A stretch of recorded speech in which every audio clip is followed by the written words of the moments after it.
Hello friends, मैं ब्रिजेश राजपूत हनुमानगंज प्रयागराज से आप सभी को डॉक्टर नेचर वेलनेस परिवार की तरफ से नवरात्रि की ढेर सारी शुभकामनाएं। आशा करते हैं आप सब स्वस्थ होंगे, मस्त होंगे। आज हम बात करने वाले हैं यकृत सिरप के बारे में। रोज़मर्रा की भागदौड़ की ज़िंदगी में हमारा पाचन व्यवस्था बिगड़ी हुई रहती है।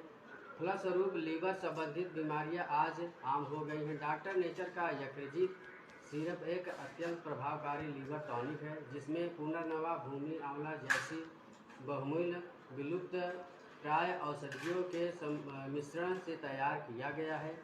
पीलिया, लीवर अपच, भूख न लगना आदि लीवर एवं पेट संबंधित बीमारियों में काम करता है। विषैले तत्व को बाहर निकाल कर हमारी लीवर के पुनर्भाव में मदद करता है और हमारी पाचन तंत्र को दुरुस्त कर भूख को बढ़ाने में उपयोगी है। नमस्ते।